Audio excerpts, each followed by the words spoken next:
from the moment you're pregnant, everyone has so many opinions, and you know, not everybody's journey as a parent is the same.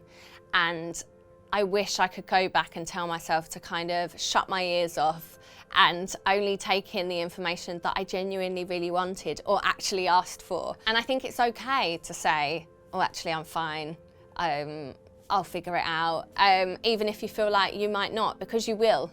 And I think that's the scariest part as being a parent. And I think you go through a lot of stages like that in life.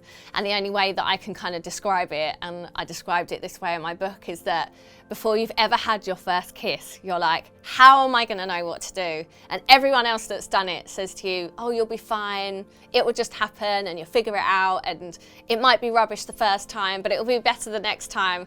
And that's exactly the same as becoming a new parent. Your baby is learning from you and you're learning from them just the same.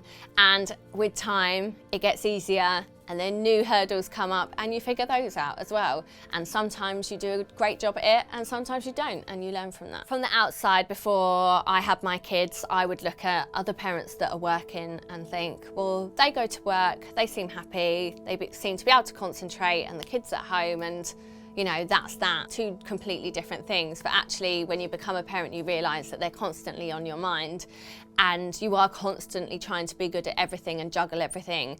Be a great mum, be a great partner, a friend, a colleague, still have a social life, still look okay. All of these things that we're supposed to be great at. And actually, sometimes a ball has to be dropped. And that's okay, because you'll pick that ball up another time, and you might have to drop something else. And sometimes you just have to weigh up what's more important then and there. I think as parents, the only way that we're all going to be able to realise that we can't be great 100% of the time at everything is if we're all just honest and say how we really feel all of the time, going on and not only showing the good stuff. And even I still do it. I know how it all works, and I still look and sometimes think, oh, that parent's really got it together and I haven't. And actually that's just a small snapshot into somebody's life. So I think sometimes we should talk to ourselves how we would talk to our friends. I think as someone who suffers with anxiety and things like that, I'm often telling myself that you're bad at this, you can't do that, or you've let someone down, or you've let yourself down.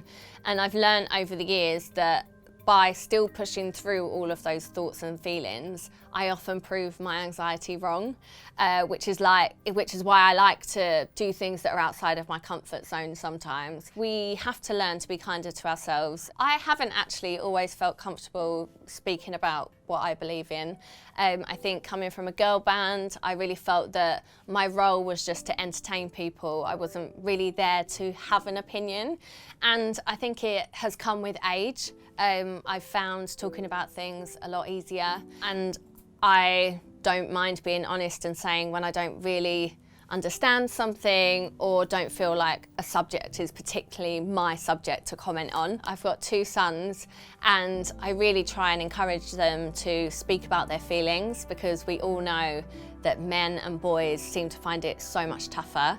I think over the years they've been taught that they shouldn't cry and they shouldn't be emotional, and we know that that just isn't true. I ask my boys every night what made them happy in their day and what made them sad, to just kind of encourage them to think about it in that way and to be able to be open and honest with me.